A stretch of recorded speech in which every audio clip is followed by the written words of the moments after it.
This episode of the XtremeAg Show is presented by Concept AgriTek. Cowboy is the game changer, getting it in through the leaves and into the plant circulatory system.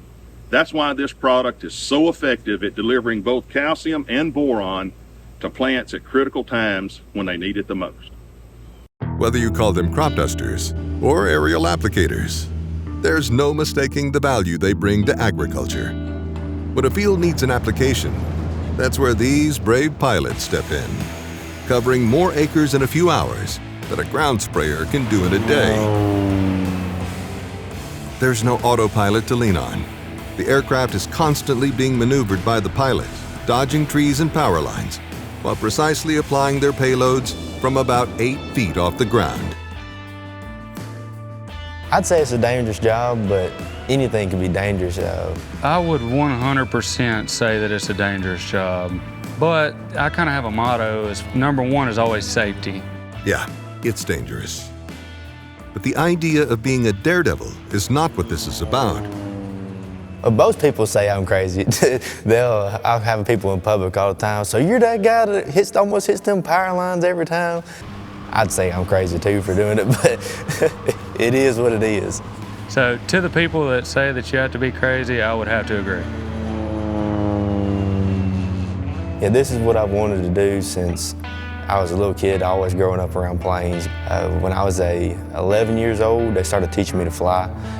From there on, I finished all my licenses through high school, and as soon as I graduated, I went straight and finished out the rest of my license to become a commercial pilot. And from there on, I've been flying and crop dusting ever since. Me personally, I didn't come into this until I was 25, and I think that the reason that I didn't is because I knew that I wasn't mature enough. But I think to be the kind of person that it takes to be an aerial applicator is a confident person. It's all about just split decisions. Whether you make that pass, you're coming up at a tree line at 150, 160. The sensation of crop dust is tremendous. You can just feel free. It's sort of like riding a free roller coaster. Whichever way you want it to go, you can make it go. It feels like you're playing a video game. I'm not kidding. I mean, you're in a video game. When you're in the field, it's a lot to keep in your head and a lot going on. You are doing 160, 170 mile an hour, a couple feet off the ground, dodging a power line here and there, watching your GPS system, trying to keep it within a foot or two of where you're supposed to be lined up at. And you're constantly adjusting for everything that you're doing, or controlling spray, controlling how far it's going to drift here.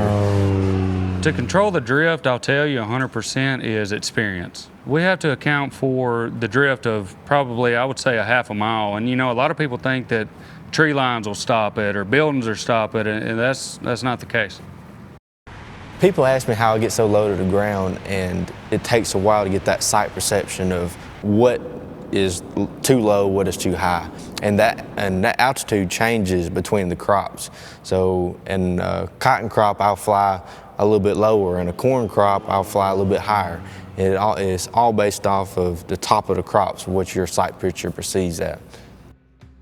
I can tell you that I have felt every imaginable emotion in that airplane. But I scare myself sometimes for sure. There has been some times that I had to just fly around for a second and gather myself, yeah. and clean out my pants. Of the many hazards these pilots encounter, power lines just might be the worst. My uncle had sat me down and told me, hey, there's a line that goes across here in the field. Just watch out for it, it should be no problem. Well, so I went got in the field, and it's itty bitty tiny line. I'm talking about it's probably a fiber cable or something like that. And it was very hard to see. And I actually come through there in a little slough and got a little corner of it. And I drug about 20 foot of it back with me, back to the airport. Or the tiny ones will get you. So I can tell you that without the loader guys, we could not do what we do. It's like a well-oiled machine. I can't speak for everybody, but our guys could challenge a NASCAR pit crew. So those guys are crucial, and we can't do it without them.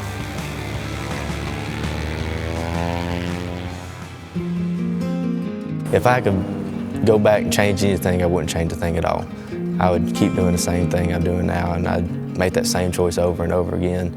I know it's a dangerous job, I know it's a dangerous profession, but there's not a day I get up and go to work. It's a day I get up and go do what I love to do every day, so I never go to work a day in my life. I do love this. It's fun. It's interesting. Things change from day to day. You're not sitting in an office. Well, I mean, you are. That, you know, that airplane is my office. But the scene changes. You're always moving. You're outside. It's just, it's great. I can't imagine not doing this.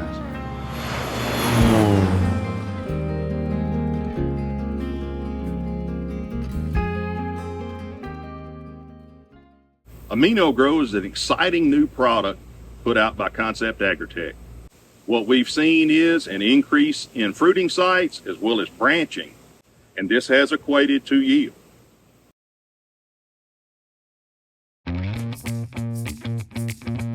Spot less. Introducing the cleanup for tar spot, gray leaf spot, southern rust, and more. Novel next generation Adastrio fungicide from FMC broadens your spectrum and strengthens your residual foliar disease control. Protect your cornfields with a proprietary combination of 3 modes of action. Visit your FMC retailer or at astrio.ag.fmc.com to clean up this season.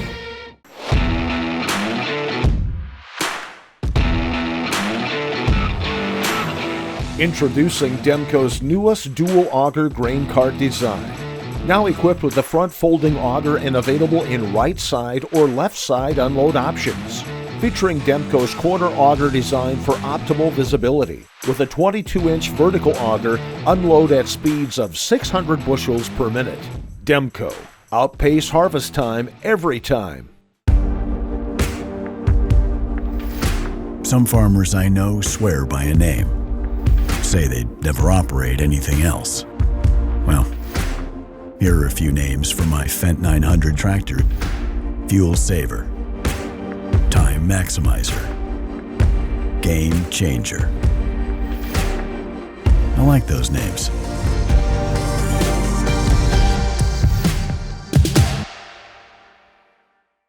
BioHealth is a product by Concept AgriTek made up of a consortium of beneficial biology that actually colonize the plant and boost the plant's immune system from the inside.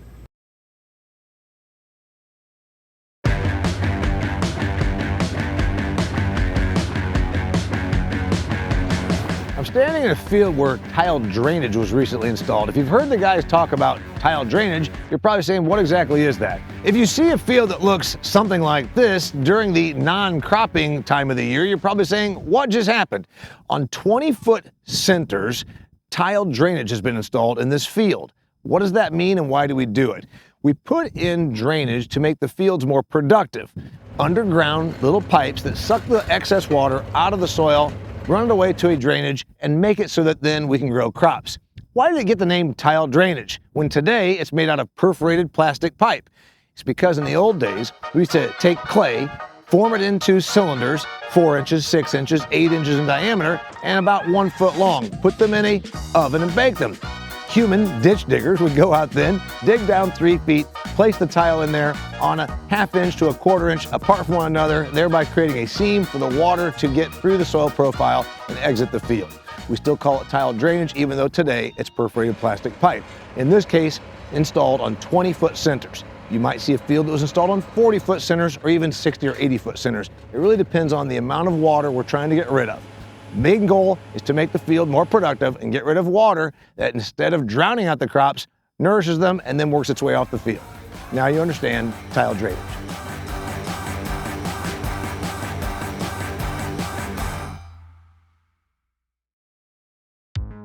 Chad is prepping a 40-acre field for drain tile.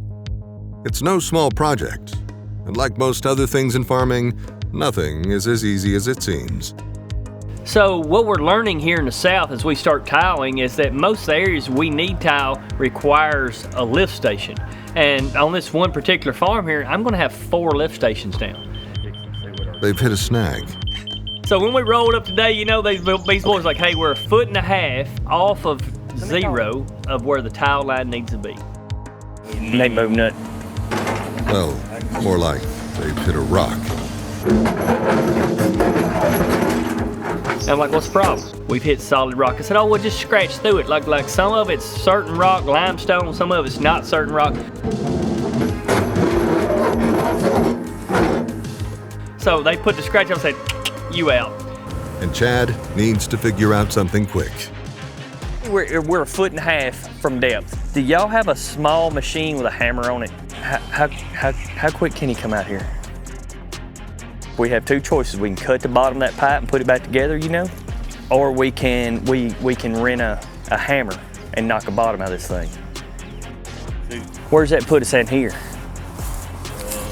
Probably right at the top of that jerk. So we're better than what we thought. Better than what we thought. So we need to cut 1.5 feet off. Is that right? Well, let's just do that. The question now is, if they cut the pipe, will it still be deep enough to work properly? If you want to cut it, we can cut it off. Let's set the pump right on the floor. But that's the worst case scenario right there. We want at least 32 to 36 from the inlet that's there, roughly, ain't it? We just got to make sure, like, hey, if I ever come in here and dip this ditch or anything like that, that main right there is still deep enough that we can clean this ditch and everything's good. Now that they've got a plan, work gets back on track. And it's measure twice, cut once. I'm gonna tell you what, that's a stout piece of pipe with that double wall in it. That's triple wall. Damn. We picked up the phone. How far does the pump need? You know, and so whack a pipe off a little bit, put the floor back on it. Here we go. It's problem solving. This is real world. This is where boots on the ground gets it done. And we have to adapt to that. So today we adapted, changed, pipes going in the ground.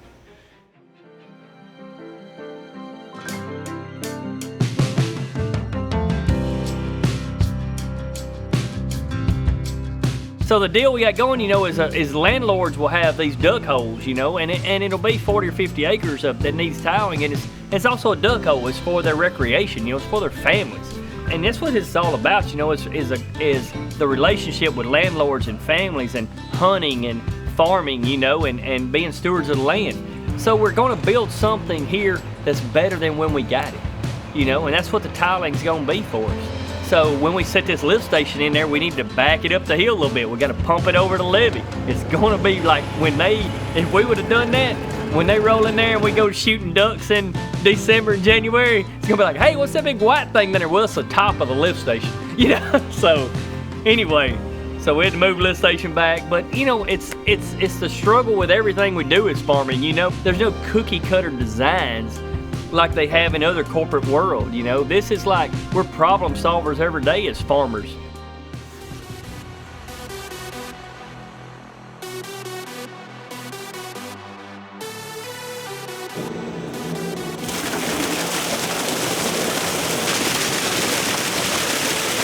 This is our lift station, and it has a 5 horsepower pump down in the bottom of it, about 12 feet deep. And all this tile is on grade, and it comes to this one spot here.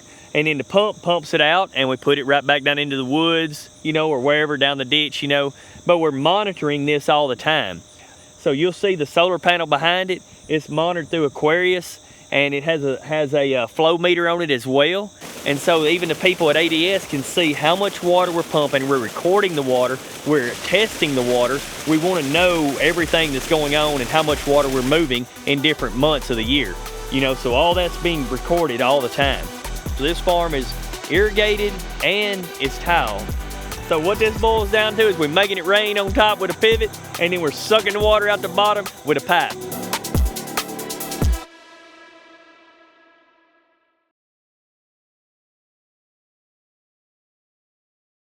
Adding Raytheon into your infer application, or even an over-the-top application around V3, V4, can do wonders in helping that plant navigate tough soil conditions as far as nutrient tie-up is concerned. Control the toughest weeds with overlapping residuals. Lock in the longest lasting control for your soybean fields. Authority brand herbicides such as Authority Edge herbicide and Authority Supreme herbicide combine the industry's most effective Group 14 and 15 active ingredients for a clean start and long-lasting residual control. Following up 14 to 28 days later with a post-application of Anthem Max herbicide through V6 establishes a heavy-duty, economical, overlapping residual program. Claims are good and all, but I'm more interested in results. My Fendt Momentum planter delivers them. The only planter with automatic tire pressure adjustments, weight transfer across its frame, and inline center tandem wheels that eliminate pinch rows. It's just another way I know Fendt's got my bottom line top of mind. Sweet Success has been in the product lineup of Concept AgriTek for a while. We've seen it do a lot of things that you wouldn't think a blackstrap molasses product would do. Anytime you can increase the bricks content of your plant, the more healthy it's going to be.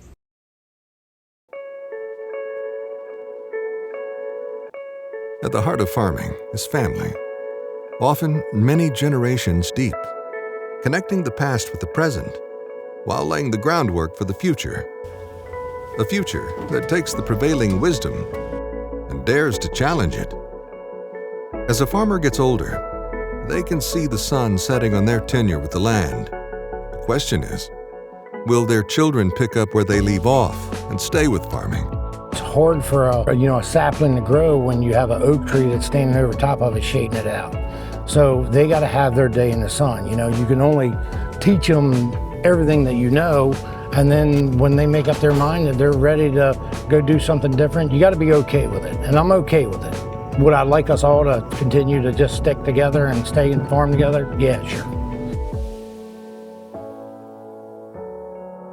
With all the kids combined, everybody really needs to mosh and bring their own strengths to the table. And that's what's so good about all the kids that are in our family. They're all so very different. Madeline, at the early age, she decided what she wanted to do in life. She wanted something to do with cattle. I don't know whether she wants to be a Kelly Garrett rancher or who she wants to be. She would love to have something to do in the cattle world. I want to raise show cattle and breed them, raise them, sell them. Especially this year, I just really figured out that this is what I want to do for the rest of my life. So my dad has helped me ever since I was 8, and my grandfather sold out his herd of Angus cattle. He saved one off the trailer, and it was a little calf. I can't appreciate more what he does for me, even though I don't tell him all the time, but I appreciate it and I love him to death.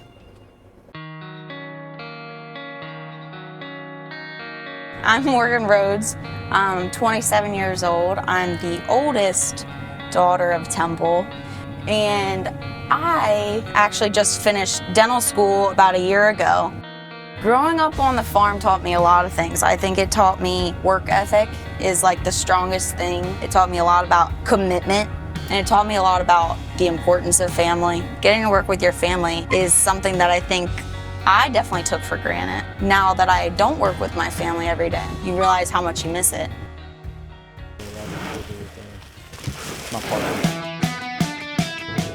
I guess all the boys, Alexander and Temple especially, they live and breathe agriculture. They want to take over. They'd like me to just get out now, but that's no chance of that happening anytime soon. Bill Temple is he's a mess. He can operate just about anything. I've been running a combine since I was about 5 years old with my dad in the passenger seat. Now I'm 16, running the combine pretty much full-time, or at least when I can. Now that I got my license, I'm just running around doing a bunch of errands for everybody. Temple's really good about knowing how a machine runs. He's always been interested since he was little, how's it run, why does it do this, why does it do that? I love working on the farm. It's what I was born to do. I feel like I can't see myself doing anything else than this.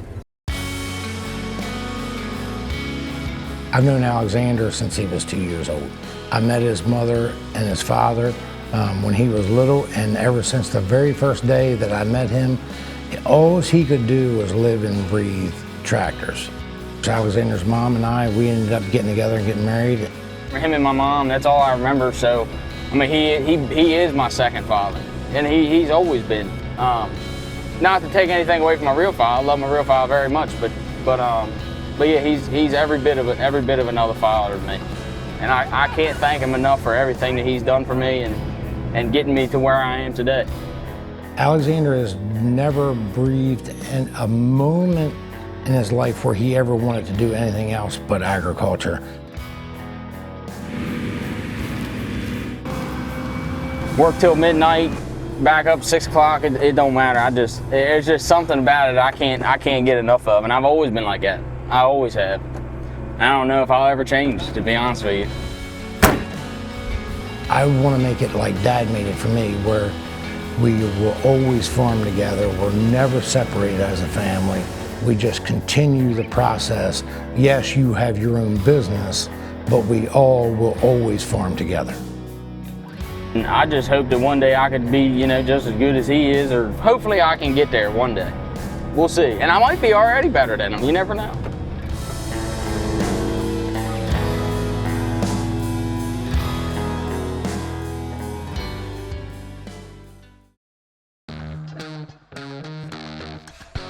Go long for season-long foliar disease protection that starts at plant. Active ingredient flutriafol moves through your corn plants as they grow for inside-out protection from roots to tassel.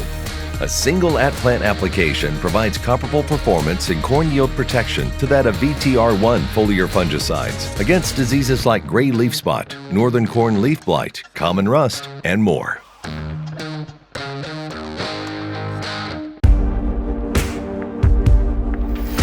Some farmers I know swear by a name, say they'd never operate anything else. Well, here are a few names for my Fendt 900 tractor. Fuel Saver, Time Maximizer, Game Changer. I like those names.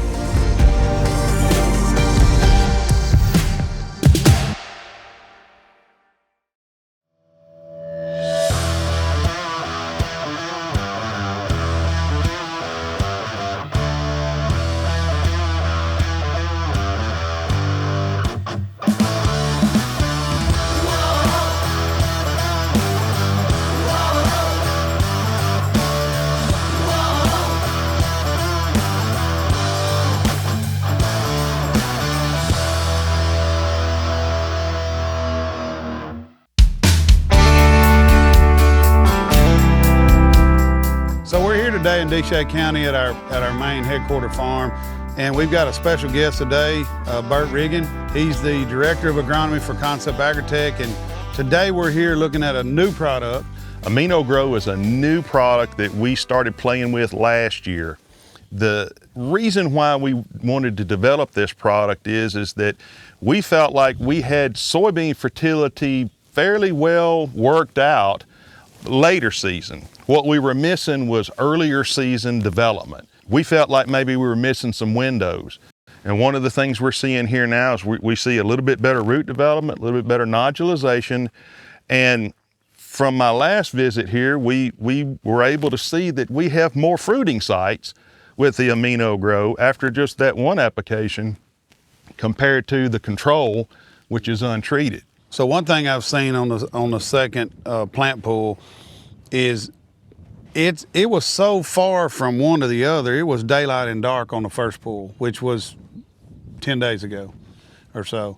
And this time you can see a little better root system on the check than you can, but you can still see the impressiveness of the root system on the AminoGrow. Yep. And where it works good for me is I'm not an in-furrow guy on soybeans. So that's the whole idea behind products like this, is to give you another tool in your toolbox. You know, a full-fledged fertility program doesn't necessarily fit everybody's management program. The excitement behind this right now will really pay dividends down the road for the guys that either can't do in-furrow or don't have good success with it, so that they can start to gain an advantage on their soybean crop. It might help him increase his return on investment on those soybeans so that he feels a lot better about growing soybeans. From what I see, a county average yield with this product is going to become way above county average yield if early development makes any difference. Well, in our experience, early development is critical. It's a 2-application product, so it goes out at V3, V4 early on so that plant has what it needs and to set up for reproduction. And then we came back at R1 and made the second application. The R1 application is really there to try to help stimulate better pod development and hopefully increase the number of beans per pod. Makes a huge difference, because if you just increase your average bean, per pod average by half a bean, you're looking at, depending on where you are, somewhere between 11 and 13 bushel difference. So if your pods are averaging 2.5 beans per plant, and you go to 3 beans per plant, average pods. We got 1s through 4s. That's Sometimes we get a 5.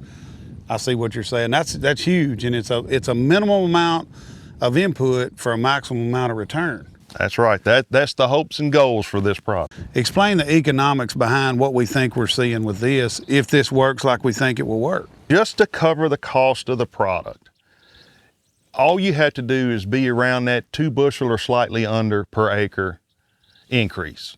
What we've seen in the past is it's been better than that. So that means you get a positive ROI. So Bert, we got the leaves off a couple plants, kind of took the average plant of the three pools. Tell us what we got going on here after we got the leaves off. Did the counts. What we're seeing in the amino grow is we're still ahead. We're running about 33 flower sites right now that are pollinated. I didn't count the blanks. And we're running about 27 in the untreated. That doesn't seem like a big number, but when you actually do the math on it, that's about a little less than 20% more on the amino grow. When you take a look at roughly about a 20% increase, assuming that they stay the same number of beans per pod on average of 2.5, that's a pretty good difference right there. Huge. That's just after that one application. So what I'm excited to see later on is how many more of these sites pop up. I know walking through it, the treated was canopied better than the untreated. So that's telling me you're getting what you need in order to help cut down on your weed suppression as well. Yeah. And that 20% fruiting sites, now when we're talking about a fruiting site, that could be anywhere from 1 to 4 pods. And earlier you said a half a bean per pod average is how many bushel? Between 11 and 13, depending on your variety. When you're talking about fruiting sites, that changed my whole mentality. The number one thing we want to do is have more branching. I mean, we know that. The earlier you plant, the more branching you'll have. You want to bush your plant, not a plant up here that'll lodge. So when we start talking about fruiting positions, you remember the cotton? Yes. When we went from the 4-lock bowl, we pulled those plants out of there, and I said, well, it's got the same amount of bowls on it. And you said, yeah, but let's count the 5-lock bowls versus the 4-lock bowls. Same principle. You had more 5-lock bowls on that application than what I had on grower standard. You've got more fruiting branches on your plot than I do on grower standard, and that's pretty exciting to me. Anytime you need anything whatsoever, if I can help you out, I certainly will. Yep, good. Appreciate you, buddy. Thank you.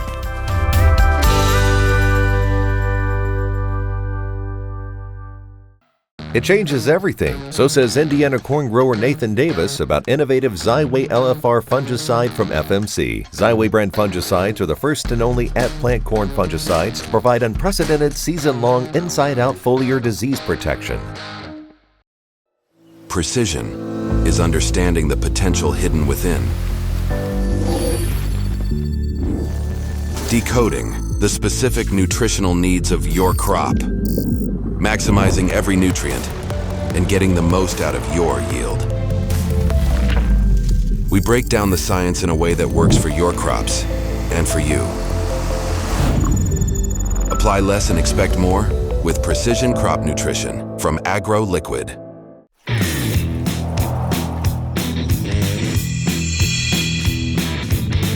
Most all your crops, corn, soybeans, wheat, barley that we grow, sulfur something, anytime we're putting out nitrogen, we always add sulfur in with it.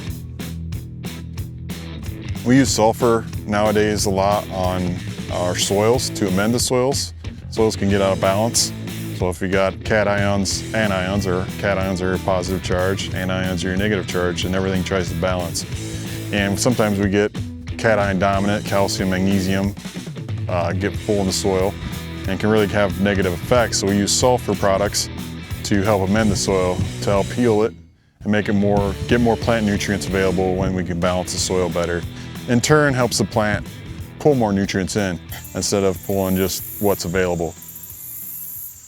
You know, another thing with sulfur is important in the plants is it kind of goes hand in hand with nitrogen in the protein synthesis in the plant. So we got to kind of have a nice balance of nitrogen and sulfur in the plant to synthesize the protein from the nitrogen. So sulfur is a big key in that piece. Once we get to the plant, it has a lot of functions in photosynthesis and helps that reaction. And soybeans, it has a key in nodule formulation. So like every node on a soybean plant's important because that's where you get your soybean clusters. And that's where we get our pods and our seeds at. So the more nodes we have, the more pods and seeds we potentially can have. It actually helps the plant quality, it helps it metabolize nutrients better. The soil in Iowa especially has great potential, and as growers we are so far from it, it's humorous, okay? But what happens is we get out of balance from a chemistry perspective, and the nutrients in plant food, specifically the sulfur and the micronutrients and the carbon, help us balance the soil. This soil where we're standing right here wouldn't shock me if it's not 80 or 85% calcium, and we need the sulfur to balance that out. We can't really look at plants and see sulfur deficiency. I mean, unless it's really past a bad point, it'll start showing up. From the research we've done here at Integrated Ag, there's ways to test for it. You know, we used to get sulfur from the sky, you know, through gases and stuff, either through emissions from vehicles or whatever. But now with regulatory stuff, and take diesels for instance, they take the sulfur out of it. So we've lost that free sulfur in the air, so to speak. So now we're having to learn how to apply more sulfur in more timely manners to the plants because this plant can't absorb it because there's none there from the sky. So acid rain, yes, that's what it used to be. And when I grew up in school, we got taught acid rain was going to kind of ruin the earth. You know, that was a big concern, but it wasn't as dire as what they told us. But the sulfur was in the water when it came down, but it was plant available. So plants were soaking it up at the time.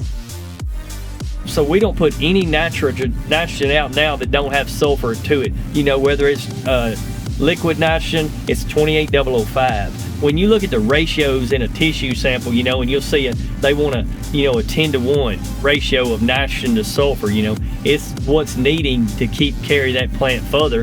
Whatever you do, if you're putting nitrogen out, make sure you got some sulfur there for that corn, wheat, and soybean crop because it's very essential in grain production.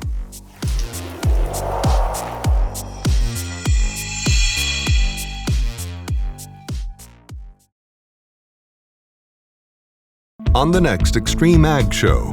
We've had excessive rain. The ground is so wet we cannot get our heavy sprayers in the field.